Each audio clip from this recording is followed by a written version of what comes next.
بيهجم على المحارب العظمي وبيرميه لعند زيرو. بيستعد وقتها تشانج وبيهجم بقوة مدمرة، ولكن بيتجنبها بيجي بسرعة كبيرة. بيتفاجئ وقتها القائد بيجي من ظهره الساحق، وبيقول له بكل صدمة مستحيل ده يكون شخص عادي في المستوى العشرين فقط، معقولة معاه معدات فائقة. بيهجم وقتها محاربين بأقصى قوته على الملك الهيكل العظمية، ولكن ده مش بيأثر فيه أصلا، وده بيخليهم مصدومين جدا مع إنهم استعملوا كل قوتهم. وبيعرف القائد بيجي إن دفاع ملك الهيكل العظمية متين جدا، حتى معدتنا الذهبية لا يمكنها اختراقه. بيقول لهم القائد اجدوا على سيده أولا، وبعتوا شخصين لعند ملك الهيكل العظمية عشان يشغلوه، والباقي يركز في الهجوم على شانج يو لحد ما نلاقي نقطة ضعف. مستحيل يكونوا الصمود دول محاربين زينا في المستوى 30. بيندفعوا بعدها لعند تشانج وبيهجموا بأقصى قوتهم، ولكن بيتفادى الهجوم وبيهجم بقوات النارية الفائقة. بيظهر التاني فجأة خلفه وبيستعد للهجوم، ولكن بيلاحظوا تشانج وبيشيل حركته بالبرق. ولكن فجأة بيظهر اتنين وبيهجموا في وقت واحد من اتجاهات مختلفة، ولكن بيفعل عملها تشانج الدرع وبيصدهم بكل سهولة. بيظهر بعدها جماعة وبيأمرهم قائدهم بحماية تشانج يو.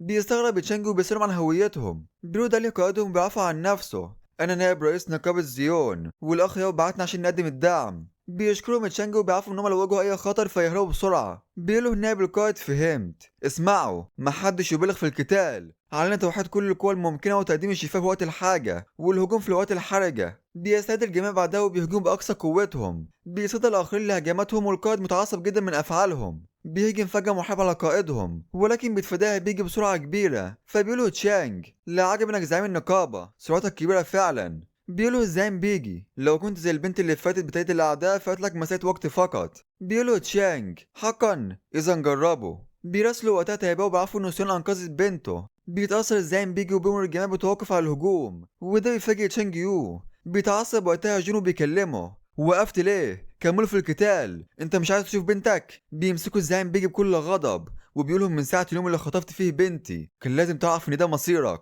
بيرميه بعدها في الارض وبيخرج السيف. بيخاف جونو بيترجاه يسامحه، وبيقوله بكل خوف ان هو هيأمرهم يرجعوا بنته دلوقتي، ولكن بيقتلوه وهو بيعرفوا انها رجعت بالفعل. بيكلموا بعدها تشانج يو: جون خلفيته قوية، انت مش خايف من العواقب لو قتلته؟ ولكن بيقوله بيجي: مهنتنا اساسا كلها مخاطر، ولما قدرناش نحمي عائلتنا فايه الفايدة من كوننا رجال.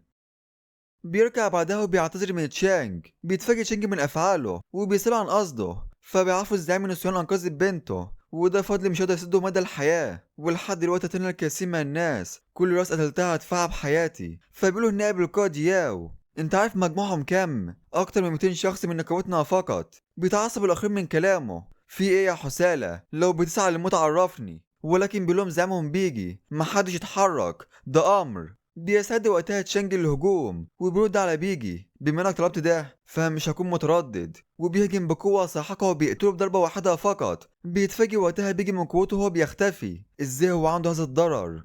اكيد هو مش حد عادي. بيتعصب اتباع الزعيم بيجي وبيقرروا الهجوم على تشانج، ولكن الزعيم بيجي بيراسلهم وبيعرفهم ان بنته رجعت، واتباع شانج هم اللي ساعدوه وبيحذروا من فعل اي شيء للراجل اللي ساعده. بيتفاجئوا من كلام زعيمهم. بيزاوا بعدها لعند تشانج فبيحذروا نائب القائد، ولكن بيقولوا تشانج مفيش داعي للزعر. بيرجع بعدها الجميع وبيعرفوا تشانج ان هم مستعدين لدفع ثمن افعالهم. بيتفاجئ شينج ونائب القائد فبيلوم تشانج بعدها: احنا من وطن واحد، المفروض يكون تركيزكم في الخارج ليس على وطنكم، ده لا يعتبر بطولة ابدا، ولكن حماية العائلات والدفاع عن لونج هو الهدف من وجود المحاربين. اذهبوا وعرفوا زعيمكم ان ده حساب لازم ينتهي، ولكن بطريقة مختلفة. خسائر النقابة الاقتصادية والمادية في اليومين اللي فاتوا هتدفعوهم الضعف، وده بالاضافة لمساعدة جماعة افراد النقابة عشان يطهروا العالم الثالث. وبيغادر بعدها. بيشاهد وقتها نائب القائد وبيفهم ليه القائد ياو بيقدروا لهذا الحد. بيغادر وقتها تشانج وبيذهب للمنطقة الآمنة. بيتفاجئ وقتها المحاربين هناك من وحش تشانج. هو مش ده رئيس الهيكل العظمي في مدينة الموتى؟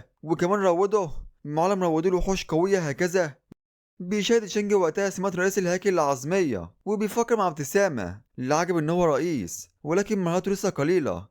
افتكر ان المكافآت المهمة فيها كتاب مهارات، وهي مهارة الهجاء المميت، وبيستعملها لما يكونوا اجبار تلات وحوش على مهاجمته، ولكن مع تقليل ضربهم ل 30% ل 10 ثواني. والمهارة التانية هي الضربة الفائقة السرعة، ودي بتخليه يوجه ضربة سريعة جدا، وبيسبب ضرب 270% مع تجوال 40% من دفاع الخصم. وبيعطي المهارات لملك الهياكل. بالله وقتها سوين بتجري عند تشانج بسرعة، فبيسألها تشانج: ليه انت هنا؟ بتسأله سين لو كان هو اللي قتل جون. بيقول لها تشانج: كنت أتمنى ذلك ولكن ما جاتش الفرصة، بيجي هو اللي قتله. بتقوله سويان الحمد لله ان هو مش انت. بيسألها تشانج ليه في حاجة ولا ايه؟ بتقوله سين ان والده تشين تيان عنده ابن واحد بس واللي هو جون، وطبعا بيهتم بحمايته قوي واللي قتله هيدمره. فبيقولها تشانج ضحيتي بحياتك عشان تساعديني ودلوقتي جيتي هنا عشان تحذريني، انت حقا لديك روح الوفاء. بتقوله البنت وهي محبطة ضحيت بحياتي الوحيدة وخسرت مستواي ايضا، ازاي بقى هتعوضني؟ بيقولها تشانج تمام ارجع انت دلوقتي وبكره ننزل العالم التالت، ها ايه رأيك؟ بتتفاجئ البنت وبتقول لها هعتبره ده وعد. بيرجع بعدها العالم الحقيقي وبيرن فجأة هاتفه، بيشوف هاتفه وبيتفاجئ ان هو رقم مجهول. بيفتح المكالمة وبيشكره المتصل، بيقوله تشانج بيجي ازاي عرفت رقمي؟ فبيقوله بيجي ان هو سأل سويان بس ما عنديش نوايا تانية، كنت عايز اشكرك بس شكرا لاعطائي فرصة للتغيير. بنت تشي هي كل حاجة بالنسبة لي وعشان انا مستعد لفعل اي شيء وده غلط، وسمعت للاخرين ان هم يستغلوني ولكن دلوقتي هظبط نفسي. وبعد ما ساعد افرض النقابة عشان يطهروا العالم التالت هتوقف عن الافعال المشبوهة. بيقوله تشانج تفكير جيد. في اليوم التاني بيخبط الساعة البعيدة على باب تشانج، بيذهب تشانج وبيفتح الباب، بيقوله الساعة ان هو يوقع ويستلم الطرد. بيستغرب تشانج وبيقوله بس انا لما اشتري اي حاجة. المهم بيوقع الاستلام وبياخد الطرد وبيتفاجئ من الرسالة اللي بيلاقيها في الطرد وبيقوله مرحبا روحو اتمنى ان نتقابل في بطولة المحترفين. بيفكر تشانج معقولة في حد عارف هويتي الحقيقية؟ هو في حد رجع تاني زيي ولا حاجة تانية؟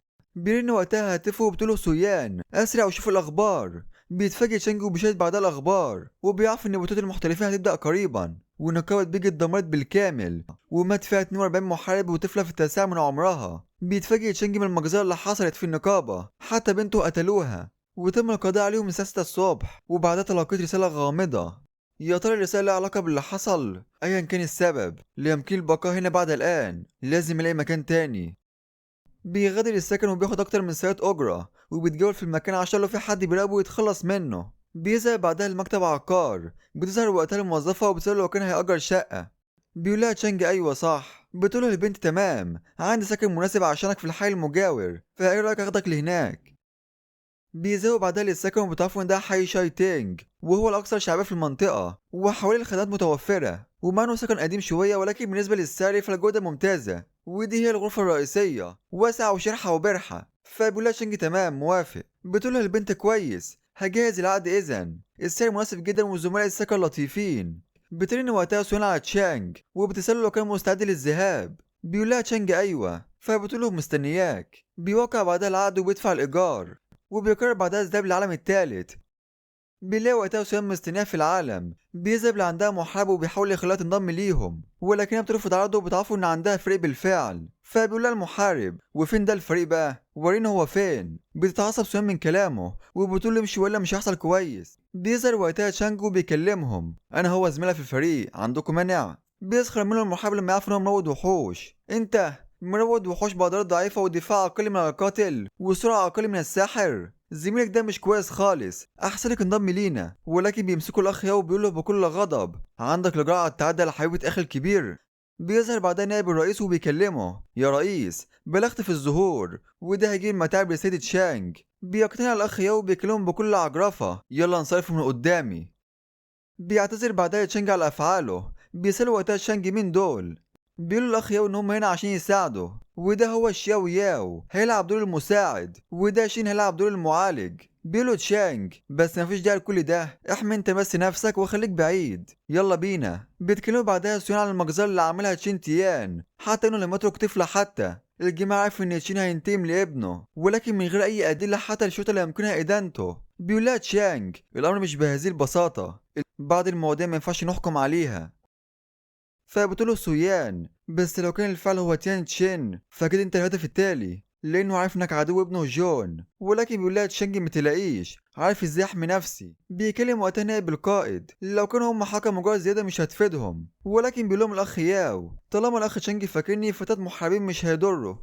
بيسألهم بعدها تشانج لو كانوا مستعدين، بيرد عليه بكل عزيمة وحماس أكيد. بيفعل تشانج البوابة وبيخش لعند الزعيم. بيقولهم وقتها تشانج دعونا ننتهي من الأمر بسرعة. بينزل مكان الزعيم العالمي ملك الموت كايزا. بيكلموا وقتها الأخ ياو بنظر في كل مكان من حواليه، هو ده مكان الزعيم؟ مفيش حاجة مميزة في المكان حقا. بيظهر بعدها كاسمة الخفافيش وكأنها بتهرب من شيء، وهنا بيظهر الزعيم كايزا قدامهم. بيتفاجئ الفريق من ضخامة الزعيم. هو ده الزعيم كايزا؟ ده احنا هناخد ضرب. بيفعل تشانج مهارة الكشف وبيلاقي انه الزعيم في المستوى 30 من فئة 4 نجوم، وده زعيم من نوع السحر مع سمات ساحقة مع مهارات عين الموت وزليل الموت ونفس الموت. بيفكر تشانج حسنا، مع انه اقوى من الزعماء اللي فاتوا ولكن دلوقتي معايا وحشين اليفين. بإضافة لمجموعة العناصر الميتة الحية ارتفعت قوتي كفاية لمواجهته. بيتعصب وقتها زعيم وبيهجم بزليل الموت.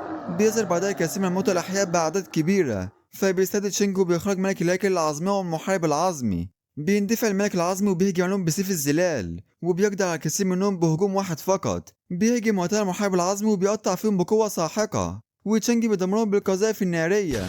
بينسدم وقتها تبع يوم من قوته المدمرة.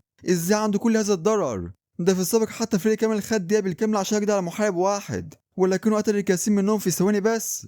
بيقول لهم وقتها تشانج هتولى الزعيم منفردا، وانتوا اهتموا بالاتباع واحموا نفسكم كويس، وبالاخص انت يا ياو ما عندكش اي حياه لسه اختبئ.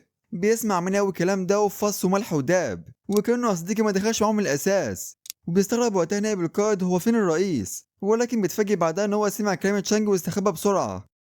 بيكلم وقتها تشينج وحوشه الأليفة ملك الهياكل فعل الاستفزاز وجذب انتباه كايزا ويتدمر الأعداء الضعفاء حواليه. بالفعل بيهجم الملك العظمي وبيوجه لكمة للزعيم، ولكن ده مش بيأثر فيه أبدا. بيتفاجئ وقتها تابع ياو إن الزعيم في المستوى 30 من فئة 3 نجوم لم يؤثر كثيرا في الزعيم كايزا. بيوجه وقتها تشينج ضربات سريعة وحرفيا ساحقة اتباع مصدوم من ضرر هجمات تشينج اللي تفوقت حتى على ملك الهياكل العظمي بمراحل. بيقوله نائب الرئيس ركز في الدعم وانت ساكت. بيهجم وقتها تشينج على كايزا. بيصرخ كايزا من الألم وبينتهي أمره، وتم هزيمة كايزا هزيمة ساحقة. بيهني النظام بعدها على ده وبيكافئه بالكثير من نقاط الخبرة. بيتم بعدها الإعلان في المنطقة هزيمة الزعيم على يد زيرو والفريق. بيذهب يقول عند زيرو وبيقول انت جامد يا اسطى، اكيد احنا اول ناس طهرنا العالم التالت. بيسألهم تشانج عن هدفهم القادم في العالم الرابع. بيتفاجئ سؤال من سؤاله. بيعرفهم بعدها تشانج ان مستواهم الحالي ضعيف جدا، حتى الوحوش العادية هتكون صعبة قدامهم، لذا بينصحهم يرفعوا مستواهم. بيفكر الاتنين بعد كلام زيرو، وبعدها بيعرفوا ان هم هيرفعوا مستواهم في العالم التالت. بيغادر بعدها تشانج وبيرجع لمنزله وبيفكر ياخد راحة بعد كل اللي عمله، ولسه هيرتاح بيلاقي حد فجأة نايم على سريره. Oh my god! بيغادر الغرفة وبيكلم مدير العقار. هي دي الشقة اللي انت لقيتيها؟ بتقوله المسؤولة ايوه. هو انا مش عرفتك ان في رافيك سكن لطيف وسهل؟ وحياة امك احنا هنهزر؟ امتى قلت كده؟ بتقوله الانسة يا فتى انتبه لكلامك، الشغل معانا بيكون بصدق ولا نخفي اي شيء على العميل. بيفكر بعدها تشينج ان هو كان مستعجل وما خدش باله بالتفاصيل. بيقول لها تشينج ان هو مش هيسكن هنا، ساعدني الاقي سكن مستقل. بتقوله البنت ماشي، المرة الجاية بعرفني بدري، كنت فاكر ان الشباب بيواجهوا صعوبة في توفير المال وكنت بحاول اساعدك. تمام هكلمك لو لقيت حاجة مناسبة. بيقفل معاه وبيذهب للعالم الرابع. بيعرفوا وقتها نظام مسابقة المحترفين المية هتكون بعد أسبوعين، وفي جوائز كبيرة في التصفيات. وحاليا اللي في المركز الأول هي الولايات المتحدة، ولونج جو في المركز الخامس. بيفكر تشانج وبيعرفنا إن قوة الدولة تقاس بس بتقدمها في اختراق العوالم، ولكن بترتيب في النهائي العالمي. وفي حياته السابقة مات في البداية، ولكنه الماضي بيقرر يسجل رقم قياسي، بس عشان يشترك في البطولة لازم يرتقي لمستوى 30 أولا. بيراسلوا وقتها ياو بيعرفوا إن في مشكلة كبيرة ومحتاج مساعدته. بينتقل بعدها العالم التالت. بيلاقي الأخ ياو معاه 3 بنات. بيكلموا وقتها البنات هتساعدنا ولا ايه النظام؟ فبيقول لهم ياو توقفوا، أنا راجل قد كلمتي، ولكن مفيش حد يمكن طريق العالم السري للأخ الكبير. بيظهر وقتها تشانجو وبيظهر اللي عنده هياو وبيترجاه بلطف إن هو ينضم للفريق ويساعدهم في تصفية العالم السري. بيعرف تشانجو وقتها إن هو بيعمل كده عشان يبهر البنات، فبيقول لهم تشانج استنوا جماعة هنا، محدش يتدخل ويخش العالم السري. بيتفاجئ الجماعة ان هو داخل لوحده وبيسخروا من قوته. هو مفكر انه يمكن هزيمة الزعيم منفردا، هم رجاله كده بيحبوا التباهي فقط.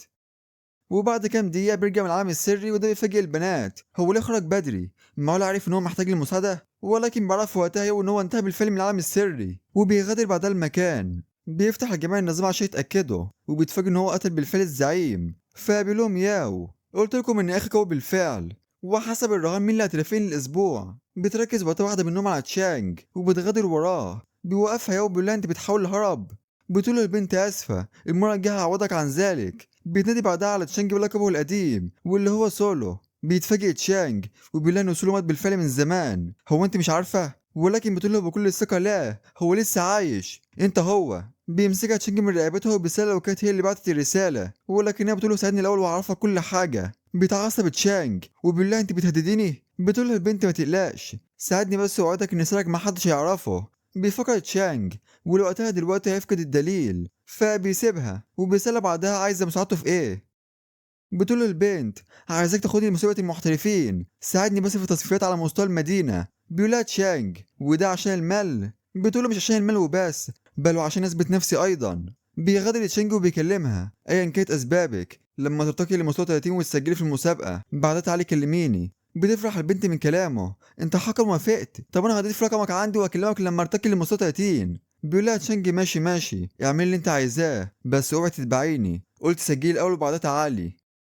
بيختار بعدها الذهاب للعالم الرابع وبيذهب لهناك عالم وادي التنين، وحاليا موجود في مدينة لنهاية تبع قاعة النور. بيعرف بعدها تفصيل العالم ده واللي كانت من 1000 سنة بعد حرب كبيرة بين تنين النور وتنين الظلام، ووقع زي ما وقتها اتفاقية سلام بعدم التعدي أحدهم على الآخر. ولكن تنين الظلام كان بيستهدف الخفاء، وفي القرن الأخير بدأ يتحرك وغزو أرض تنين النور.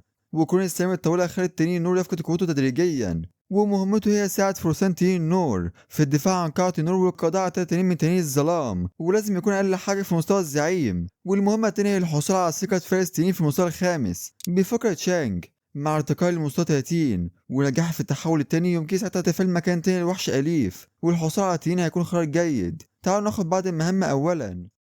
بننتقل بعدها لجبال الظلام. بياخد تشانج مهمة عادية وهي الذهاب لجبال الظلام والقضاء على 12 تنين ظلام عشان يرفع الروح المعنوية لقاعة النور، ولازم يكملها في يوم فقط. بيفكر تشانج وبيعرف نشاط إكمال المهمة والحصول على نقاط الثقة، والقضاء على الوحوش هي الطريقة الوحيدة. بيهجم ملك الهيكل العظماء على تنين الظلام، والمحارب العظيم بيهجم عليه وبيقطع فيه وبيجدع على تنين الظلام أخيرا.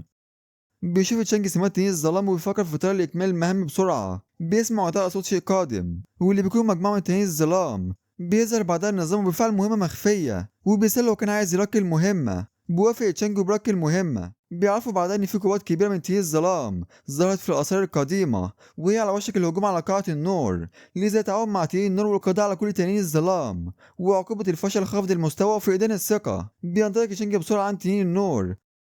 بيلاقي وقتها إن هما بدأوا بالفعل في القتال. بيلاحظ وقتها إن تنين النور متفوق على تنين الظلام، ولكن بيلاقي تشانج إن ده مش منطقي. بيظهر فجأة تنين قوي بيهجم بقوة مدمرة. بنعرف بعدها إن ده هو زعيم تنين الظلام في المستوى 35. بيتفاجئ تشانج من قوة الزعيم وكمان في 3 منهم، وده بيخلي المهمة مستحيل إكمالها. بيكلم الزعيم تشانج أيها البشري، تنين النور على وشك السقوط، وقوفك بجانبهم هيكون نهايتك، لذا هعطيك فرصة انضم لينا.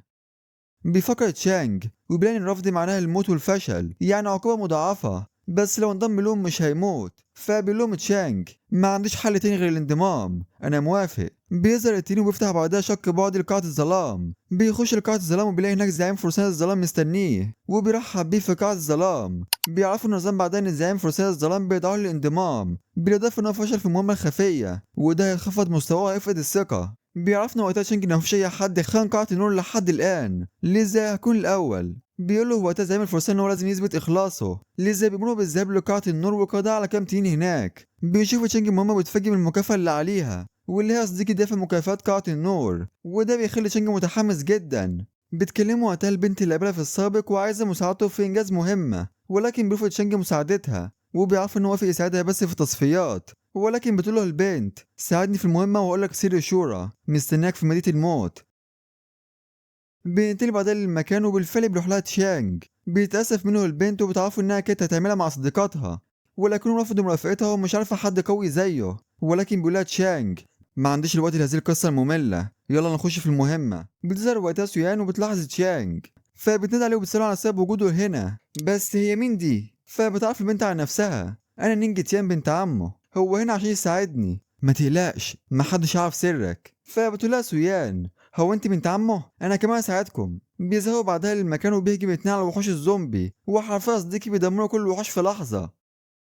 بنتين نينجا عمالة تشاهدهم وهي مصدومة من قوتهم الساحقة، وبالأخص الأخت الكبرى قوية وواثقة، وده على عكسها مش عارفة حتى تجمع الخبرة بلا فايدة. بيتولى بعدها وحوش تشانج القضاء على كل الوحوش الموجودة في المكان، وده بيفاجئ نينج. فبتقولها سويان وبالأخص تشانج لو انضميت للفريق يمكنك إنهاء المهمة بسهولة. بيعدي الوقت وبيكمل المهمة، فبتشكر نينج سويان وتشانج على المساعدة. بتذهب بعدها سويان بسرعة عشان تركب مستواها بسرعة. بيكلم وقتها تشانج نينج تيان يلا عرفيني السر اللي انت عارفاه. بتقوله لينج تيان إن روح الانتقام بيعيش دلوقتي في مدينة لين هاي في مجمع شاي تنج السكني. بيتفاجئ تشانجو بإخراج وحوشه وبيمسكوا نينج تيان وبيقول له هو متعصب جدا. هو انت مين بالظبط؟ بتقول له نينج تيان، احنا مش اتفقنا انك هتساعدني في نهاية المصيبة وبعدها تعرف الإجابة؟ بيسيبها تشانجو بيقول انت ذكية حقا، ارجعي وارتقي للمستوى 30 بس لو خدعتيني هدفنك في مكانك. بتقول له ما تقلقش انا مش هعرف حد ابدا. بيفكر تشانج لضمان السلامة بعد انتهاء المهمة لازم اغادر بسرعة.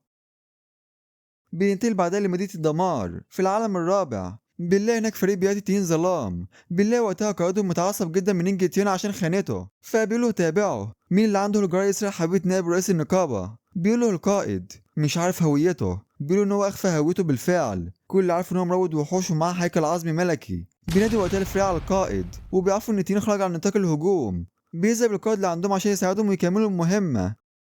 وبيذهب بعدها للمكان. بيعرفوا يتابعوا ان في شخص قدامهم، فبيقولوا للقائد بعجرفة هو انت خايف من ايه؟ انت فاكر ان في حد زينا؟ يا صديقي ساعدنا في جميع الاشياء. بيتفاجئ تشينجي من وجود محاربين هنا وبيتسأل مع نفسه لو كان طهور العالم التالت بسرعة ولا هم محاربين قدامى من الدفعة القديمة. بيقول له هو وقتها القائد ماذا؟ هو انت عايز تعرض نقابة ملك الحرب؟ بيستغرب تشانج نقابة ملك الحرب؟ لم اسمع عنها قبل كده، هي النقابة دي في مدينة لانهاي حقا؟ على اي حال مهمتي مختلفة عنهم، لازم الافضل عدم الاختلاط بهم. فبتجاهل كلامه تشانجو بيغادر وده بيعصب القائد جدا، ولكن اتباعه بيحاولوا يهدوه عشان يكملوا المهمة اولا. وبيعرفوا ان هو اكيد قوي اللي يكون في العالم الرابع. العالم الرابع مشترك بمدينة نيانج ومدينة لانهاي. معقول هو خبير هناك؟ تبا معقول لانهاي بهذه القوة؟ المرة الجاية هندمه على ذلك.